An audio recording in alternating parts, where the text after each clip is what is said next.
Friends, वेटना stories में आपका स्वागत है। मेरी आज की कहानी है सिमटती दूरियां।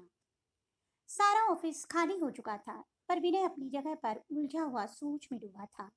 वह बहुत देर से तनु का फोन करने की सोच रहा था, पर जितनी बार मोबाइल हाथ में उठाता उतनी बार रुक जाता। क्या कहेगा तनु से? वही जो कई बार पहले भी कह चुका है। पिछले काफी समय से तनु से उसकी बात नहीं हुई थी, लेकिन आज तो वह बात करके ही रहेगा। उसने मोबाइल फिर उठाया और नंबर मिला दिया। उधर से तनु की हेलो सुनाई दी। तनु। विनय की आवाज सुनकर तनु पल भर के लिए चुप हो गई। फिर तटस्थ स्वर में बोली, हाँ बोलो विनय। तनु, एक बार फिर सोचो, सब ठीक हो जाएगा। इतनी जल्दबाजी अच्छी नहीं है। आखिर तुम्हें मुझसे तो कोई शिकायत नहीं है ना? बाकी समस्याएं भी सुलझ जाएंगी। कुछ न कुछ हल निकाल लेंगे उनका। तुम वापस आ जाओ। ऐसा मत करो। ऐसा क्यों कर रही हो तुम मेरे साथ? बोलते बोलते विनय का स्वर नम हो गया था। पिछले 2 सालों से तुम समस्या को नहीं सुलझा पाए विनय, तो आगे क्या सुलझाओगे? मैं ऐसे कुटकुट कर और तनाव भरे माहौल में जिंदगी नहीं काट सकती। पूरी जिंदगी ऐसी नहीं जी पाऊंगी मैं। माफी चाहती हूँ तुमसे। कहते कहते तनु का स्वर भी भीग गया था। उसने फोन रख दिया। विनय खामोश आंखों से ठंडे फोन को घूरता रह गया। 2 साल हो गए थे विनय के विवाह के, और पिछले 1 साल से तनु मायके में थी। तनु से जब उसके रिश्ते की बात चल रही थी तो उस बीच पे दोनों काफी बार मिले थे। विनय को तनु एक सुंदर, सुलझी हुई, शांत तबीयत की, संतुलित लड़की लगी थी। योग्य तो वह थी ही, और उसी की तरह एक मल्टीनेशनल कंपनी में जॉब कर रही थी। तनु से बात करते समय उसने स्पष्ट कर दिया था कि आजकल की आजाद ख्याल लड़कियां ससुराल में रहना पसंद नहीं करती हैं, पर वह अपने माता पिता का इकलौता बेटा है। दीदी की शादी बहुत पहले हो चुकी है, इसलिए वह कभी उनसे अलग नहीं जा पाएगा। तो क्या तनु उनके साथ रह पाएगी? तनु बोली थी, मुझे क्या समस्या हो सकती है माता पिता के साथ रहने में? उनके साथ रहने से हमें सहायता ही मिलेगी। थोड़े बहुत समझौते करने पड़ेंगे, उसकी कोई बात नहीं। वह तो अकेले रहने पर भी वह करने पड़ते हैं। सुनकर वह खुश हो गया था, पर वह यह नहीं बोल पाया था कि शिक्षित होते हुए भी उसकी माँ बहुत पुराने ख्यालों की है। उस समय उसने सोचा कि इतनी अच्छी लड़की को वह इतनी छोटी छोटी बातों के कारण तो छोड़ नहीं सकता। उनका विवाह हो गया। स्वच्छ विचार व पावन भावनाएं लेकर आई थी तनु उसकी जिंदगी में, उसके घर में। शुरू शुरू में कुछ महीने ठीक ठाक रहे। माँ का मूड वह कई बार कई बातों पर उखड़ा हुआ देखता, पर सोचता शायद धीरे धीरे सब ठीक हो जाएगा। कितना प्यार करती थी तनु से, और वह तनु को। लेकिन घर के कश्मकश भरे वातावरण व रिश्तों के तनाव भरे खींचतान के बीच उनके प्यार का झरना कम होते होते कब सूखने लगा था, उसे एहसास तक नहीं हो पाया। तनु बड़ी कंपनी में बड़े पद पर कार्यरत थी। बड़ी जिम्मेदारियां थी उसकी, पर माँ ये सब भूल जाती थी। वह उससे आम घरेलू बहुओं वाली उम्मीद करने लग जाती थी। किचन में तनु अपने समय व क्षमता अनुसार पूरा प्रयत्न करती माँ की सहायता करने की, पर माँ को तो पड़ोसी की बहू दिखती कि कैसे वह सुबह की चाय से लेकर रात का खाना भी हाथ में उपलब्ध कराती है। घर में होने वाले व्रत, उपवास, तीज त्योहारों में हिस्सा लेती है। नवरात्रों में पूरे 9 दिन के व्रत रखती है। घर में होने वाले कीर्तनों में ढोलक की थाप पर कीर्तन गाती है। तीज पर नाचती है, सुबह उठती है, साड़ी में सजती है। किचन में भी तरह तरह के पकवान बनाने आते हैं। उन्हें तनु की योग्यता को देखते हुए उसका मीठा स्वभाव या संतुलित व्यवहार नहीं दिखता। समय की कमी और थकान के बावजूद उनको खुश करने की उसकी कोशिश नहीं दिखती।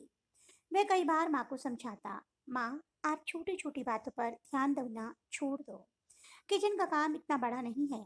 खाना बनाने के लिए किसी को रख लेते हैं। आपके बस का भी नहीं है अब काम करना। तनु भी ऑफिस से आकर थक जाती है। पैसा किस लिए कमाते हैं हम? सुख सुविधाओं के लिए ही ना। किसी फुल टाइम मेड का इंतजाम कर लेते हैं। तो माँ बात कहीं और ही घुमा देती। हाँ हाँ, अब दिख रहा है तुम्हें कि माँ के बस का नहीं है। जब बीवी आ गई, कमाता तो पहले भी था, तब कभी नहीं दिखी माँ की परेशानी। अब जब बीवी को करना पड़ता है तो काम दिखता है, और माँ के आंसू निकल पड़ते। तभी कहते हैं कि शादी के बाद बेटे बदल जाते हैं। सुना ही था, अब देख भी लिया। माँ का बिसुरना देख उसे समझ नहीं आता कि वह माँ को चुप कराए या अंदर जाकर माँ की बातें सुन रही तनु को सांत्वना दे। छुट्टी के दिन तनु का थोड़ा सा देर में उठना भी माँ को अखर जाता। उसकी थोड़ी आधुनिक ड्रेस तो वो देख भी नहीं पाती थी। रोज रोज के तानों से बचने के लिए तनु ने वेस्टर्न ड्रेसेस को पहनना ही छोड़ दिया था। जब मायके जाती तभी अपने शौक पूरे कर लेती। माँ को बहू की खुशी से ज्यादा अपने पास पड़ोस की खुशी अधिक प्यारी थी। माँ को शिकायत रहती, आस पास की सब बहुएं व्रत उपवास करती हैं, एक हमारी है करवा चौथ तक का व्रत नहीं रखती। एक दिन पति की लंबी उम्र के लिए भूखी नहीं रह सकती। एक दिन भूखे रहकर कौन से पति की उम्र लंबी होती है माँ? पति से रोज झगड़ा करो, पति पत्नी में गाली गलौज हो, और करवा चौथ वाले दिन पति के हाथ से पानी पीकर व्रत खुलवाओ और पति के पैर छुओ। मुझे नहीं पसंद ये सब। आप इसके लिए जोर जबरदस्ती क्यों करना चाहती हैं तनु के साथ? ये सब ढकोसले हैं। करवा चौथ का व्रत आस्था से कम, शौक से ज्यादा जुड़ा है। हाँ हाँ, मैं जो इतने सालों से तेरे पापा के लिए व्रत रख रही हूँ, तो मैं भी ढकोसला कर रही हूँ। माँ का मुंह उखड़ जाता। आप रखती हैं तो ठीक है, यह आपकी आस्था, आपकी सोच है, पर आप इसके लिए अपनी आस्था, अपनी सोच दूसरे पर तो नहीं सोच सकती है ना। माँ के निराधार तर्कों व विचारों पर वह जब तब भन्ना जाता। तनु का पक्ष लेते लेते उसके अपने माता पिता से संबंध खराब हो रहे थे। उसे आश्चर्य होता अपने पिता की चुप्पी पर कि कैसे वे माँ की हर बात पर चुप्पी साध लेते। वह समझ ही नहीं पाता कि उसमें उनकी हाँ है या ना। छुट्टी के दिन यदि उनका कहीं घूमने या फिल्म देखने का प्रोग्राम बनता तो माँ ताना देना कभी ना भूलती। रोज तो नौकरी के बहाने घर से गायब रहती है मेम साहिब, छुट्टी वाले दिन पिक्चर और सैर सपाटे से फुर्सत नहीं। तनु का मुंह उखड़ जाता। वह जाने के लिए मना कर देती। विनय उसे किसी तरह मान मनुहार कर ले जाता, पर बाहर जाकर भी दोनों का मूड उखड़ा ही रहता। वह माँ से कहता, माँ तुम दूसरे से तनु की तुलना करना छोड़ दो। तनु की कार्यकुशलता, क्रियाकलापों को, उसके व्यवहार व स्वभाव को उसकी योग्यता के अनुसार तोला करो, तब तुम्हें कोई शिकायत नहीं रहेगी। तब मुझे ये सब कार्य करने के लिए कहोगी या मुझसे ये सब उम्मीद करोगी, तो मुझे भी कहाँ समय है ये सब करने का जो तुम तनु से उम्मीद करती हो। वैसे ही वह भी तो मेरी तरह ही व्यस्त है, तो वह ये सब कैसे कर सकती है? तुम उसका स्वभाव क्यों नहीं देखती? इतना कुछ कह देती हूँ उसे, पर वह कभी पलटकर जवाब नहीं देती। छोटी छोटी बातों पर ध्यान देना छोड़ दो माँ। खुश रहो, मस्त रहो, जिंदगी को खुशी से जीना सीखो। सबके जीवन की प्राथमिकता अलग होती है। तुम जिन बहुओं की बात करती हो उनके जीवन की प्राथमिकता वही है, पर तनु जैसी लड़कियों के जीवन की प्राथमिकताएं कुछ अलग होती हैं। उस पर अपने विचार, अपनी इच्छाएं मत थोपो। वे स्वभाव से तो अच्छी हैं, कुछ बुरा नहीं कहती, कुछ बुरा नहीं करती कभी। माँ उसका उपदेश सुनकर और भी उखड़ जाती। बहुत बड़ी बड़ी बातें करने लगा है, बहुत उपदेश देना सीख गया है। मैं क्या जानती नहीं किसकी शह पर कह रहा है ये सब? जब तक शादी नहीं हुई तब तक तो जो मैं कहती थी सब ठीक लगता था। माँ का प्रलाप शुरू होता तो तनु के आंसुओं पर जाकर ही खत्म होता। इन्हीं सब बातों से घर का वातावरण धीरे धीरे बोझिल व दमघोटू होता जा रहा था। तनावपूर्ण रिश्तों से हो रही कश्मकश भरी दिनचर्या उनके खुद के रिश्तों को रस भी सोखने लगी। दोनों के बीच प्यार की बातें कम, दूसरे विषयों पर चर्चा ज्यादा होने लगी थी। अक्सर चुप रहने वाली तनु अब उससे कभी कभार प्रतिवाद करने लगी थी, तर्क करने लगी थी, और एक दिन उसकी सहन शक्ति जवाब दे गई। यह रोज रोज की चकचक मुझसे बर्दाश्त नहीं होती विनय। ऑफिस से थक कर आओ और घर में आकर ये सब सुनो। किचन में माँ की मदद के लिए जाना चाहती हूँ तो उनके रुख से भी डर लगता है। मैं भी कब तक चुप रहूं? एक ही काम तो नहीं है मेरा। एक छुट्टी के दिन भी ना शरीर को आराम, न दिलो दिमाग को। यूं तो माँ को समझाओ, या तो तुम माँ को समझाओ या फिर अलग रहने की व्यवस्था करो। समझाता तो मैं समझाता तो हूँ माँ को तनु, पर क्या करूँ? वे माँ है, बुरी तो नहीं हो सकती हमारे लिए, बस थोड़ा पुराने विचारों की हैं। तुम उनकी बातों पर ध्यान मत दिया करो। कितने दिन ध्यान ना दो विनय। आखिर बातें जब कानों में पड़ती हैं तो दिल में भी उतरती ही हैं, दिमाग में बसती भी हैं। कितनी बार नजरअंदाज करूं, थका मांदा दिमाग भन्ना जाता है मेरा। ऐसे ऐसे घुटन भरे वातावरण में कितने दिन रह पाऊंगी? माना कि माँ है, दिल की मुरी नहीं होगी, हमें प्यार भी करती होंगी, पर वाणी भी कोई चीज होती है विनय। रोज रोज ताने नहीं सुन जाते। वाणी पर अंकुश रखना भी तो जरूरी है। यह उनका स्वभाव है। इंसान अपनी आदतें बदल सकता है पर अपना स्वभाव नहीं बदल सकता। उनके साथ मेरा निर्वाह नहीं हो पाएगा, मैं नहीं रह पाऊंगी उनके साथ। तनु फैसला सा करते हुए बोली, यह तुम क्या कह रही हो तनु? मैंने तुम्हें पहले ही इस बारे में स्पष्ट कर दिया था कि मैं इकलौता बेटा हूँ। मैं माँ बाप से अलग नहीं जा पाऊंगा। तब तुमने यह नहीं बताया था कि उनका बोलना इतना बुरा है। दूसरी बातों के साथ, आदतों के साथ, दिनचर्या के साथ सामंजस्य बिठाया जा सकता है, पर बुरा बोलने वाले के साथ सामंजस्य बिठाना बहुत मुश्किल है विनय। प्यार के दो मीठे बोल, प्रशंसा के दो शब्द नहीं है उनके पास। हर समय कोई बुरा ही कैसे सुनता रहे? तुम ही बताओ, ऐसा क्या बुरा करती हूँ मैं उनके साथ? कहते कहते तनु का स्वर भर्रा गया। विनय मानसिक उलझन का शिकार होता जा रहा था। माँ किसी भी तरह से अपने स्वभाव से बाज नहीं आती थी और तनु जब तब उस पर अपनी भड़ास निकाल देती। उसे समझ नहीं आता क्या करे क्या ना करे। समस्या का कोई समाधान उसे न दिखता। अलग घर भी लेता है तो क्या कहेंगे नाते रिश्तेदार। समाज की विनय उन्हीं बेटों में से एक निकला जो विवाह के बाद बीवी की बातों में आकर माँ बाप को छोड़कर अलग हो गया। पर वे यहाँ आकर उसकी रात दिन की उलझन को नहीं समझ सकते कि उसकी माँ, उसके जीवन का सबसे प्यारा व अहम रिश्ता, उसके जीवन, उसके दिल का एक अभिन्न अंग, कैसे अपने स्वभाव, अपनी कर्कश वाणी से उसके जीवन को छिन्न भिन्न करने पर तुली है। बीवी बुरी हो तो इंसान तलाक दे दे, पर माँ का क्या करे? सोच सोच कर वह भन्ना जाता।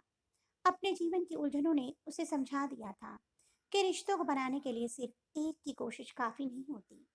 जब तक सभी कोशिश ना करें, धीरे धीरे उसके और तनु के बीच में भी झगड़े होने लगे। वह अपनी खींच और उलझन कभी कभी तनु पर भी उतार देता और ऐसे ही एक दिन के झगड़े और मनमुटाव के बाद तनु घर छोड़कर मायके चली गई। वह जब ऑफिस से घर आया और उसे तनु के जाने का पता चला तो उसने तनु को फोन किया। तब तनु ने साफ ऐलान कर दिया कि अगर उसे उसके साथ जिंदगी बितानी है तो अलग रहने की व्यवस्था करे। वह उसके माता पिता के साथ नहीं रह पाएगी। उसने कई बार कई तरह से मनाने की कोशिश की तनु को, कई तरह से समझाया, पर तनु टस से मस नहीं हुई। वह बस अलग रहने की शर्त पर आने को तैयार थी। तब से 1 साल होने को आया था और अब तो तनु कहने लगी थी कि उसके लिए अगर ये सब इतना मुश्किल है तो वह चाहे तो दोनों अब अपना रास्ता बदल सकते हैं। सुनकर वह सन्न रह गया था। इतना बड़ा फैसला कैसे कर सकती हैं तनु? इतनी छोटी छोटी बातों पर गुस्से के मारे कुछ समय तक उसने तनु को फोन ही नहीं किया। आज उसने बहुत दिनों बाद जब उसका दिमाग कुछ शांत हुआ तो नए सिरे से उसे समझाने के लिए फोन किया था। पर तनु का जवाब जैसे का तैसा था। छोटी छोटी बातों ने उसके जीवन में इतनी बड़ी उलझन पैदा कर दी थी कि उसे समस्या का कोई समाधान नहीं सूझ रहा था। कैसे अपना वैवाहिक जीवन बिताए बचाए वह। खिन्न भिन्न खिन्न मन से वह उठा, ऑफिस से बाहर निकला पर घर जाने का मन नहीं किया। कुछ सोचकर अपने दोस्त सुमेश के घर चला गया। सुमेश उसकी उलझनों को अच्छी तरह समझता था। मतलब कि तनु अलग रहने के सिवा किसी भी सूरत में वापस आने को तैयार नहीं है। चाय का कप मेज पर रखता हुआ सुमेश बोला, आएगी भी कैसे सुमेश? माँ का रवैया वही है। वे कुछ भी समझने को तैयार नहीं है। समस्याएं वही है।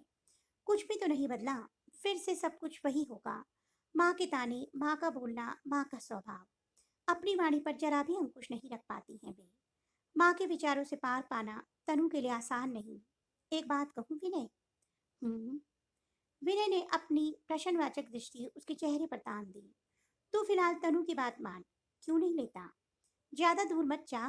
बस जहां तक तनु को माँ के ताने सुनाई ना दे। वह हंसता हुआ बोला, इतनी दूरी पर किराए का घर देख ले।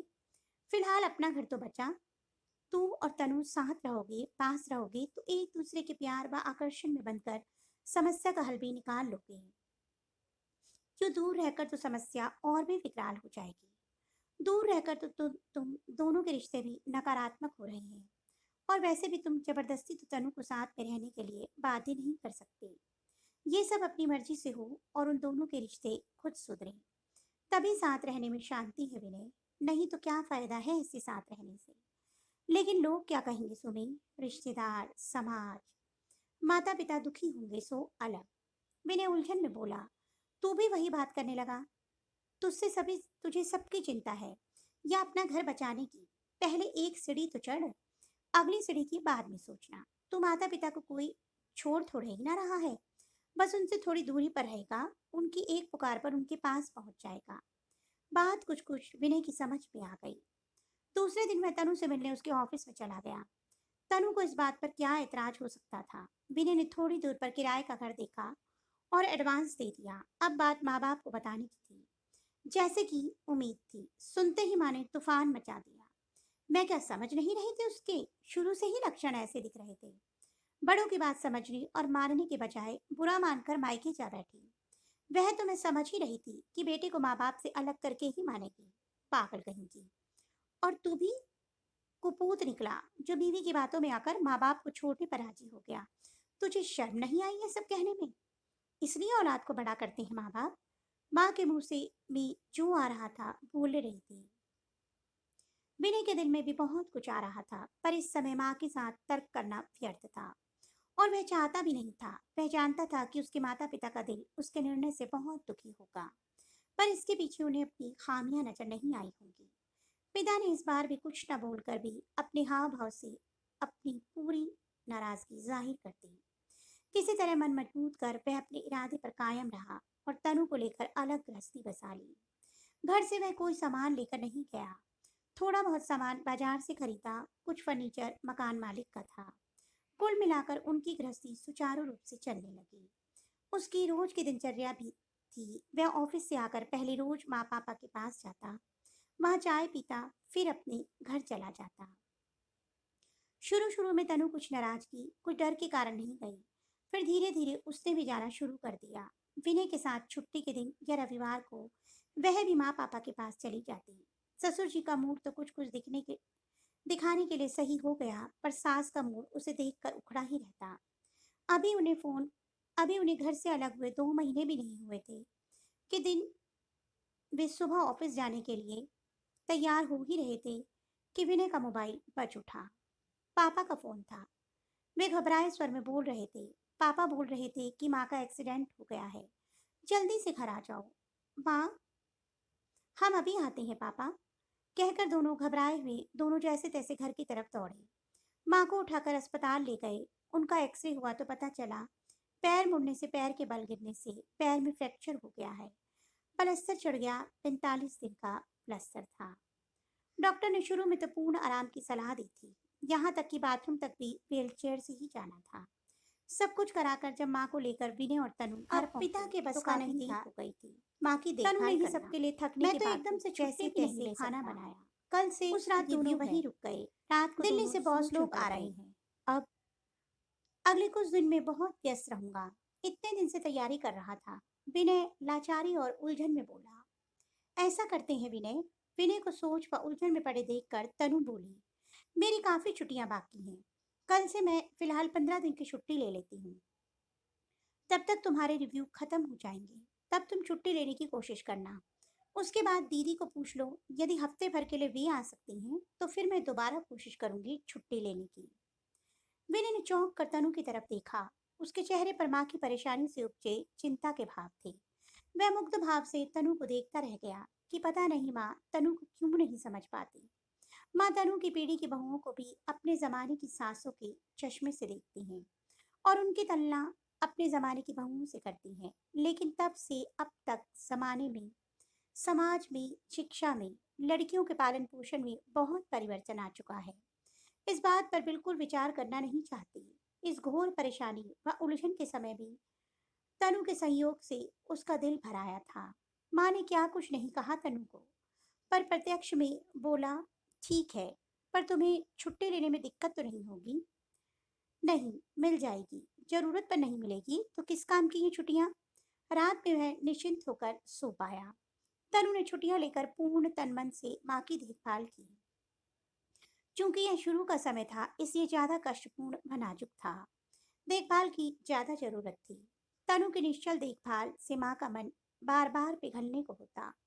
हालांकि वो उन विचारों को की अधिक थी जिनमें वे बहू का प्यार कम, उसका फर्ज ज्यादा समझती थी। 15 दिन बाद तनु ऑफिस चली गई और विनय ने छुट्टियां ले ली। विनय की छुट्टियां खत्म हुई तो एक हफ्ते के लिए दीदी माँ की देखभाल के लिए आ गई। दीदी गई तो तनु ने कुछ दिन की छुट्टियां दोबारा ले ली। माँ अब काफी ठीक हो गई थी।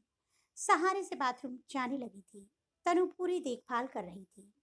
धीरे धीरे माँ पूरी तरह ठीक हो गई। विनय कृतज्ञ हो रहा था तनु के प्रति। उसने इस परेशानी के समय माँ के प्रति सभी पूर्वाग्रह भुलाकर मन से उनकी देखभाल व सेवा की थी। और वह देख रहा था कहीं न कहीं माँ के मन को भी तनु की सेवा बांध गई थी।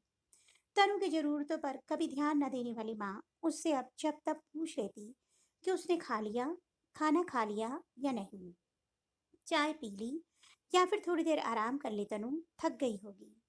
विनय को खुशी होती यह देखकर। कल से तनु की छुट्टियां भी खत्म हो रही थी। कल से उसे ऑफिस जाना था। माँ अब पूरी तरह से ठीक थी।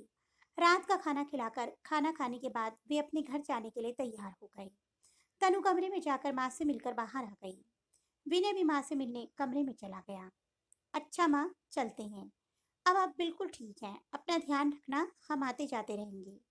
तनु की भी काफी छुट्टियां हो गई हैं। कल से वह भी ऑफिस जाएगी। हाँ बेटा, बहुत सेवा की तनु ने मेरी। माँ का स्वर कुछ कुछ पश्चाताप से भरा हुआ था। तनु को समझाने में शायद भूल कर दी मैंने।